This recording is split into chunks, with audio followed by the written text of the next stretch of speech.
अनंत तनया म्हणून प्रसिद्ध आहे. बाळ सारथी पुस्तक काढले. कन्नड संस्कृती विभागातून धनप्रशस्ती त्यांना प्राप्त झाली. चला जाऊ राऊळी, कर्नाटकातील देवळे सचित्र माहिती व पुस्तक त्यांनी प्रसिद्ध केलं. पोलस संबंध इतिहास, पौलस्य वध हिंदी भाषांतर केलं. श्री ललिता सहस्रनाम स्तोत्र संस्कृतमध्ये लिहिलं. सर्वश कर्नाटकातील संतांचं मराठीमध्ये परिचय पुस्तक लिहिलं. यांचा मुलगा बहुराष्ट्रीय कंपनीत इंटेलमध्ये काम करतो. त्यांच्या सर्व गुणांची छाप त्याच्या मुलांवर पण पडलेली आहे. म्हैसूरमधील श्री राम मंदिर, हनुमान मंदिर हे पुस्तक हिंदी, इंग्लिश आणि मराठी मध्ये प्रकाशित झालं आहे. आता मोठं प्रोजेक्ट त्यांनी घेतलेलं आहे. नीतीवर त्यांनी एक सगळं पुस्तक लिहित आहे आणि देव त्यांना याच्यामध्ये सक्सेस देऊ दे, ती देवाकडे प्रार्थना. चाणक्य नीती वगैरे सगळे नीतीवर त्यांनी आता प्रोजेक्ट घेतलेला आहे. एक उज्ज्वल भविष्यासाठी दुर्दम्य आशावाद, प्रचंड इच्छाशक्ती, अथक परिश्रम आणि नाविन्याची गरज आहे आणि ती त्यांच्यात आहे. आपल्या शाळेला पण सुवर्ण महोत्सवाला त्यांनी 50,000 रुपये दिलेले आहेत. त्याबद्दल फिमेल एज्युकेशन सोसायटीतर्फे परत मी एकदा त्यांचे शाळेतर्फे आभार मानते. अशा या माजी विद्यार्थ्यांनी मॅनेज केलेली आपल्या शाळेला आज गेस्ट म्हणून लाभलेले आहेत, त्याबद्दल शाळेचं भाग्य आहे.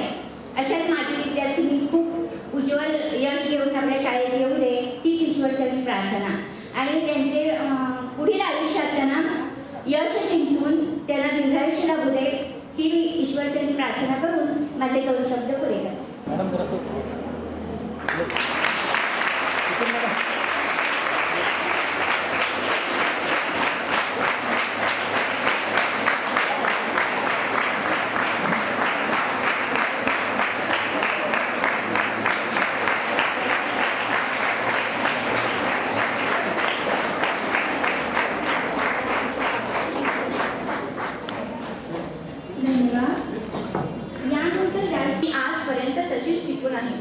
आपण कोणाचे तरी शिष्य आहोत या भावनेने एक कृतज्ञता वाटते.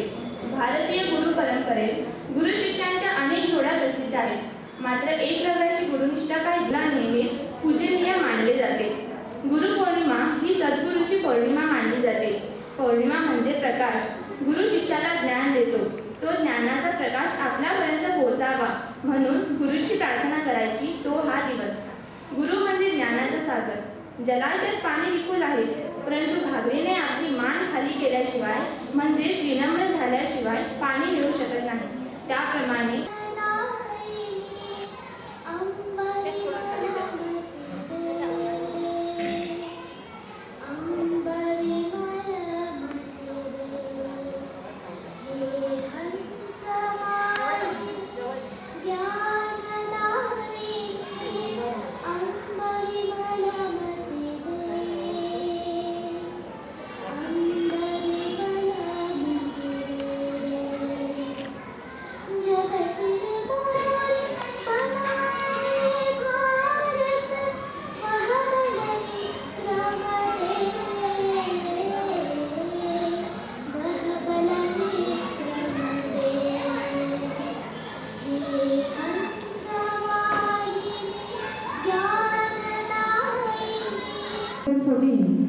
बक्षिसे याप्रमाणे आहेत.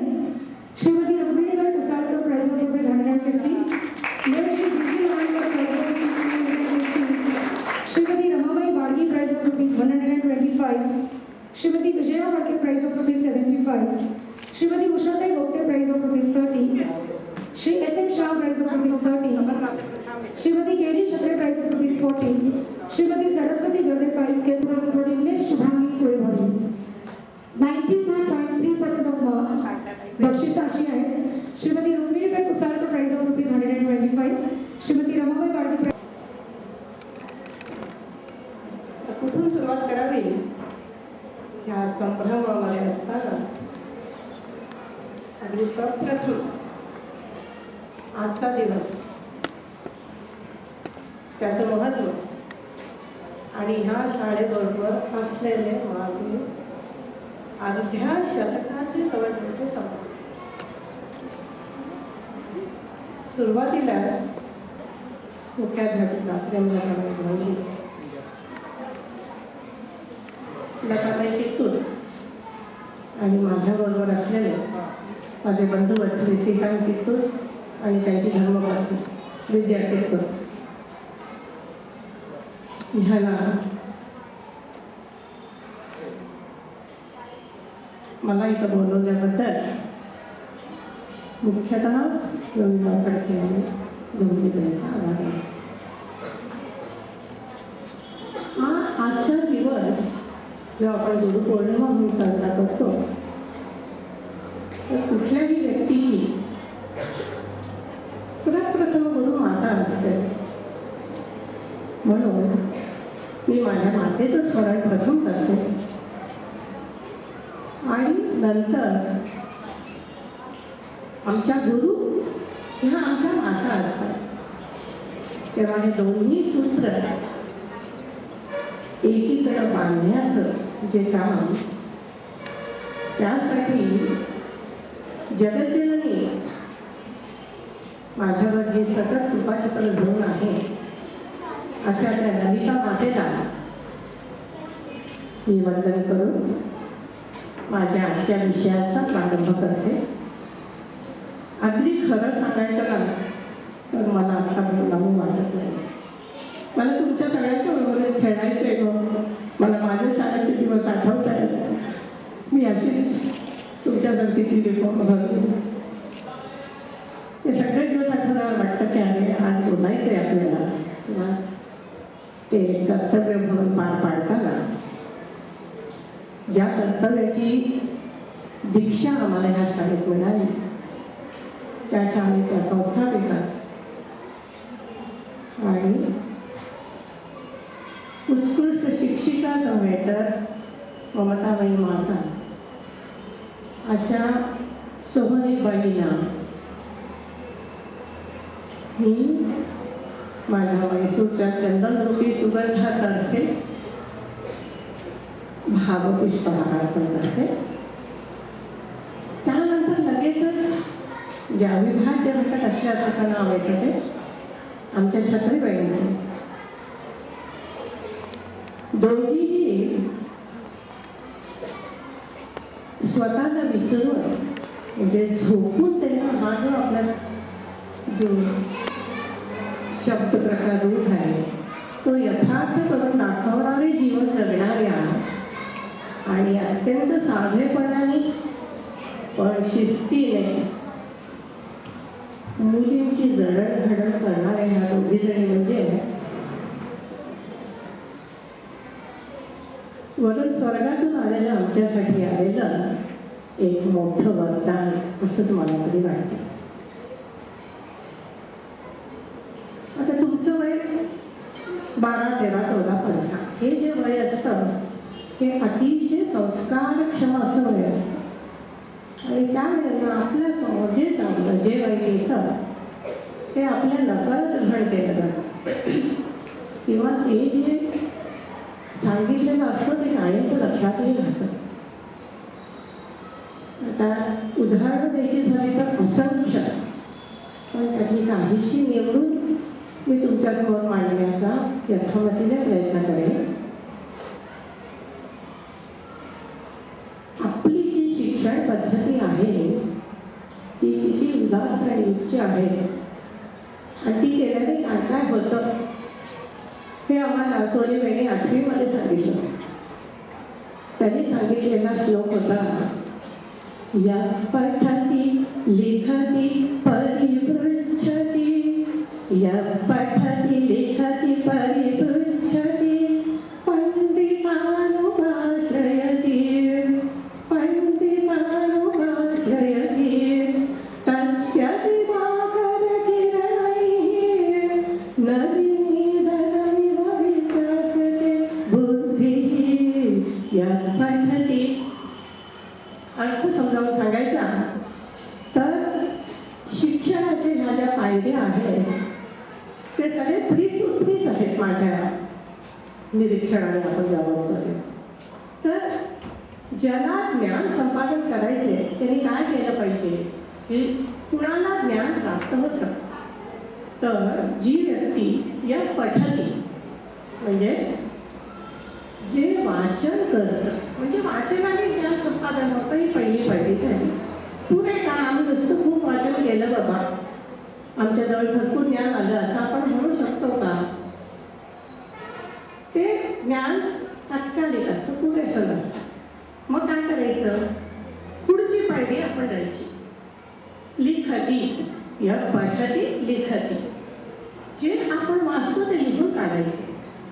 म्हणजे काय होतं आपल्या स्मरणेच्यामध्ये जो बिंदू आहे तिथं त्या गोष्टी जास्ती स्थिर व्हायला मदत होते. आत्ताच्या युगात सांगायचं तर आपल्याला आणि जे माध्यमं मिळालेली आहेत ते पहिलं माध्यम दृष्टी माध्यम त्यातून सुद्धा आपल्याला खूप जे मिळतं पण ते किती तात्कालिक असतं. तुम्ही आज जे बघता टी व्हीवर जे तुम्ही ज्ञान किंवा जी बातमी येत असता ती तुमचं फार कमी काळ लक्षात राहतं. म्हणजे बघणं नंतर वाचणं नंतर लिहिणं या पायऱ्या आपण जर आलो तर लिहिताना आणि एक प्रक्रिया आपल्या नकळत होत असते. ती म्हणजे आपल्याला ते लिहित असताना मनात प्रश्न उद्भव होत असतात झाले पाहिजे तेवढी आपली जिज्ञासू वृत्ती असली पाहिजे. कारण मला तरी असं वाटतं की प्रश्न कुणाला उद्भवत नाही तर असे दोनच व्यक्ती असतात. एक खूप शहाणा जो असतो परिपूर्ण ज्ञान असलेला त्याला कसलेही प्रश्न नसतात आणि एक ज्याला काहीही कळत नाही त्यालाही कुठले प्रश्न नसतात. आपण या मधल्या ह्याच्यामध्ये असतो. त्याच्यामुळे आपल्याला जे प्रश्न येतात त्या प्रश्नांची उत्तरं मिळवायला आपण काय करायला पाहिजे हे ह्या श्लोकात पुढे सांगितलेलं आहे. परिपृच्छती परत परत परत विचारून आपल्या शंकांचं निरसन करून घेणं हे विद्यार्थ्यांचं खरं लक्ष आहे. म्हणजे काय? परिपृच्छती परत तुम्ही विचारत राहता. कुणाला? आज तुम्हाला एखादी शंका आली आहे किंवा एखादा प्रश्न तुम्हाला सुटत नाही आहे तर तुम्ही तो कुणाकडे जाऊन सोडून घ्यायचा हे सुद्धा तुम्हाला कळलं पाहिजे. म्हणजे त्या त्या विषयात जे कोणी तज्ज्ञ लोक आहेत जे पंडित आहेत ते आधी तुम्हाला माहिती झाले पाहिजे की तुम्ही त्यांच्याकडे जाऊ शकाल. मग पंडितांच्याकडे गेलं की पुरलं का? नाही. त्यांच्याकडे कसं जायचं हे सुद्धा याच्यात आहे. पंडितान उपाश्रयती म्हणजे त्यांच्याकडे एवढ्या नम्रतेने जाणं आवश्यक आहे की त्यांना असं वाटलं पाहिजे की ही मुलगी आपल्याकडे इतक्या कळकळीनं ज्ञाननाथाने आलेली आहे माझ्या जवळ जे आहे त्यांनी मुक्त हस्ताने दिलं पाहिजे.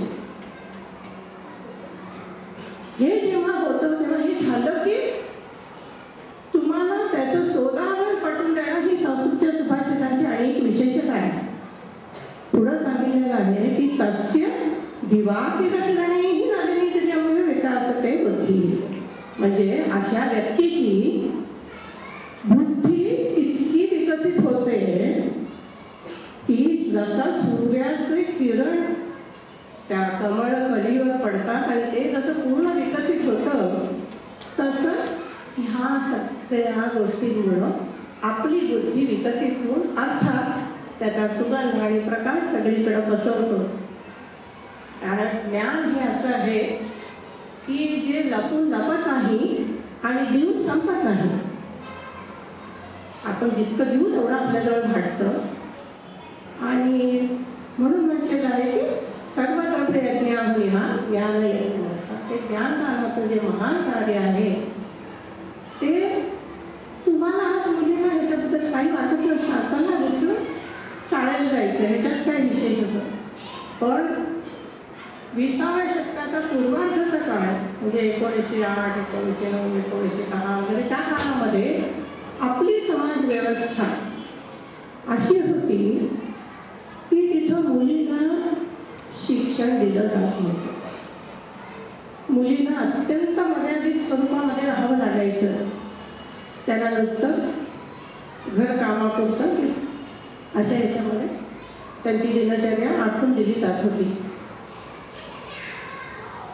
आपली आज जी नारी शक्ती किंवा नारी सबलीकरण किंवा नारी सशक्तीकरण हे शब्द जे आज आपल्याला ऐकायला मिळत आहेत आणि ते प्रयत्न वाटतायत. असे प्रयत्न आपल्या महाराष्ट्रामध्येही मला फार अभिमानाची गोष्ट सांगावी वाटते की आपल्या महाराष्ट्रातल्या समाज सुधारकांनी अखंड आपल्या भारताच्या स्त्री जातीवर मोठे उपकार केलेले आहेत.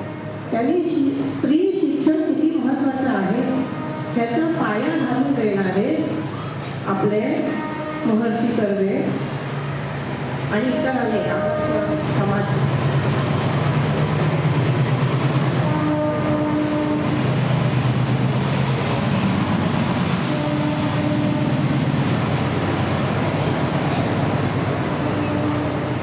हे पार्श्वसंगीत नाही तर आपल्या शाळेला मजा नाही.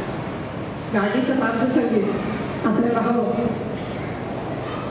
तर अशा ज्या अण्णा कर्वेंनी जे महत्कार्य सुरू केलं 19व्या शतकाच्या, त्यांनी प्रेरित होऊन सोहनीबाईंनी तिथं गृहितानामा ही पदवी घेतली. म्हणजे BA समतुल्य असणारी ती त्या विद्यापीठाची पदवी होती. ती घेऊन त्या आपल्या गावी गेल्या नाही. आमचं सगळ्यांचं सुदैव म्हणून त्या इथं आल्या आणि त्यांनी हे जे बीज घातलं ते असे अमृत वेळ गुण साथ हे दिलेलं आहे ते बघताना मला फार आनंद झाला. आणि मी आमच्याकडे जरा ताईला म्हटलं पण ते चित्र ज्यांनी काढलेलं आहे त्यांचं मला प्रत्यक्ष अभिनंदन करायचं आहे. त्या त्यांच्या कल्पकतेचं आणि त्यांच्या कलेचं मी कौतुक करते. तर असा हा जो वेल टोकावर गेला त्या सगळ्यामध्ये तुम्ही आला. आता ही तुमच्याकडून आणि पुढं जाणार आहे. तुम्हाला हा वसा वेगळ्या प्रकाराने पुढं जाणार